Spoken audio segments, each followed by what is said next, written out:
জন্মালে মরিতে হবে, এটি তো চিরন্তন সত্য। কিন্তু ২০২০ সালকে দেখে মনে হচ্ছে যেন উপরওয়ালা খুবই ক্ষিপ্ত। একদিকে করোনা ভাইরাসের কারণে প্রতিদিন হাজার হাজার মানুষ মারা যাচ্ছে, অন্যদিকে জঙ্গলে আগুন লাগার কারণে নিষ্পাপ প্রাণ ঝরে পড়ছে, আবার ভূমিকম্প ও তুফানের মতো প্রাকৃতিক দুর্যোগও দেখা যাচ্ছে।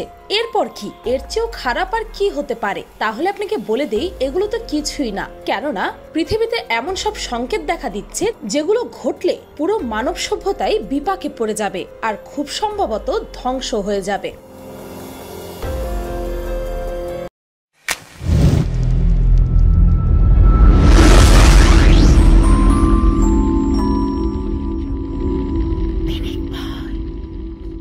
নাম্বার 1, স্যান অ্যান্ড্রেস ফল্ট লাইন। পৃথিবীর নিচে এক ধরনের টেকটনিক প্লেটস রয়েছে যার উপর পুরো কন্টিনেন্ট টিকে থাকে। যদি এই প্লেটগুলো হালকা হয়ে তার জায়গা থেকে সরে যায় তাহলে ভূমিকম্প হয়, কিন্তু কখনো কখনো তো এটি এতটাই শক্তিশালী হয় যে মনে হয় কন্টিনেন্টটি ভাগ করে ফেলবে। তখন পৃথিবীতে ফল্ট লাইন নামের এমন চিত্র তৈরি হয়, আর ফল্ট লাইনে আবারও ভূমিকম্প হওয়ার সম্ভাবনা অন্যান্য জায়গা থেকে বেশি থাকে।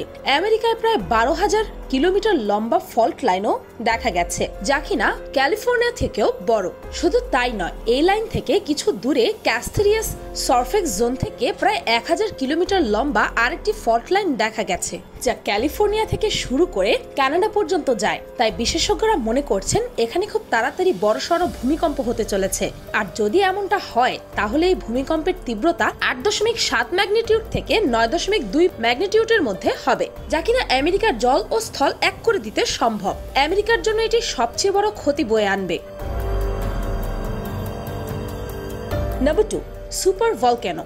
যদি আগ্নেয়গিরি বিস্ফোরিত হয় তখন আশেপাশের সবকিছুকে ধ্বংস করে দেয়, তবে এটি শুধু এক জায়গা পর্যন্তই সীমাবদ্ধ থাকে। কিন্তু আপনি কি কখনো সুপার ভলক্যানো সম্বন্ধে শুনেছেন? এটি সাধারণ কোনো আগ্নেয়গিরি বিস্ফোরণের চেয়ে ১,০০০ গুণ বেশি শক্তিশালী হয়। এটি বিস্ফোরিত হলে ১,০০০ কিলোমিটার দূরের এলাকায় বিশাল ক্ষতি হয়। শুধু তাই নয়, এর ধোঁয়া এত বেশি ক্ষতিকর যে এর কারণে ক্লাইমেট চেঞ্জ হওয়ার সম্ভাবনা বহুগুণ বেড়ে যায়। আর এখন পর্যন্ত বিজ্ঞানীরা এমন ২০টি আগ্নেয়গিরি খুঁজে পেয়েছেন যা স্কোপ নামের এই টাকুতে, আর বিজ্ঞানীদের মতে এটি খুব তাড়াতাড়ি ফাটতে চলেছে। আর যদি এটি হয় তাহলে এটি পুরো টাকুকে সমুদ্রে ডুবিয়ে দেবে, আর এতে করে তৈরি হবে বিশাল সাইক্লোনের।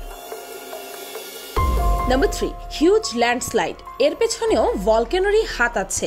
যদিও এটিতে কোনো লাভা বা ধোঁয়া নেই যে আশেপাশের সবকিছু এক নিমেষেই ধ্বংস করে দেবে, তবে এখানে আগ্নেয়গিরিতে অগ্নুৎপাত হওয়ার কারণে ভূমি সরে যেতে থাকে, আর তখন মাটি, ধূলিকণা ও পাথর সামনের সবকিছু এক নিমেষেই ধ্বংস করে দেয়। আর যদি ভুলেও এটি পানির সাথে যেয়ে মেশে তাহলে তৈরি হয় বিশাল আকারের সুনামি। এমনকি এক ভয়ঙ্কর ভলক্যানো হচ্ছে কিলবিয়া। এটি থেকে বহু বছর ধরে অগ্নুৎপাত হচ্ছে, আর এর ওয়ালও যে কোনো সময় ফেটে যেতে পারে। আর যদি এমনটা হয় তাহলে ১২,০০০ কিউবিক কিলোমিটার ল্যান্ড সমুদ্রে যেয়ে পড়বে, আর তখন তৈরি হবে পৃথিবীর ইতিহাসের সবচেয়ে বড় সুনামি।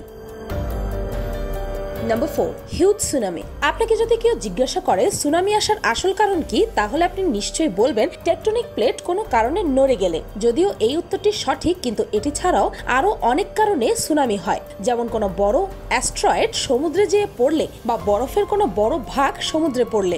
এমনই একটি ঘটনা ঘটেছিল ১৯৫৮ সালের আলাস্কায়, যখন সেখানে ৭.৮ ম্যাগনিটিউডের একটি ভূমিকম্প হয়েছে। পাশের এলাকায় ৫২০ মিটার উঁচু সুনামি হয়েছিল। বিশেষজ্ঞদের মতে এমন আরো অনেক সুনামি আসতে পারে ভবিষ্যতে, যা ইতিহাসের সবচেয়ে বড় সুনামি বলে গণ্য করা হবে। Number 5, solar flair. এমনটা নয় যে সকল ক্ষতি ভূমিকম্প আর পানির কারণে সৃষ্টি হবে। সূর্য থেকেও বিশাল ক্ষতি হতে পারে। সূর্যের মধ্যে বিভিন্ন রকমের এক্সপোজার হয়ে থাকে, যার মধ্যে কিছুটা এতই বড় যে যার জন্য পুরো ইউনিভার্সে রেডিয়েশন পড়ে, যাকে CMX এ ভাগ করা হয়ে থাকে। CM থেকে তো তেমন কোনো ক্ষতি হয় না, কিন্তু এক্স সোলার ফ্লেয়ার পৃথিবীকে ছুঁয়ে ফেলে, আর সেখান থেকে বিলিয়ন হাইড্রোজেন বোমের সমপরিমাণ শক্তি রিলিজ হয়, যা পুরো মানবজাতিকে ধ্বংস করে ফেলতে সক্ষম। ৯০ দশকে এমন একটি জিওম্যাগনেটিক স্টর্ম সূর্য থেকে পৃথিবীর কাছ দিয়ে গিয়েছিল, যেটি মাত্র ৯০ সেকেন্ডের মধ্যে অর্ধেকের বেশি ইলেকট্রিক্যাল ইকুইপমেন্টকে নষ্ট করে দিয়েছিল। যদিও এমন স্টর্ম থেকে বাঁচতে আমাদের পৃথিবীর ওপরের লেয়ার অনেক বেশি কাজ করে, কিন্তু বিজ্ঞানীদের মতে এই লেয়ার এখন ক্লাইমেট ও গ্লোবাল ওয়ার্মিং এর জন্য অনেকখানি ড্যামেজ হয়ে গেছে। তাই এটি ভবিষ্যতে আমাদের রক্ষা করতে পারবে কিনা তা নিয়ে তারা চিন্তিত।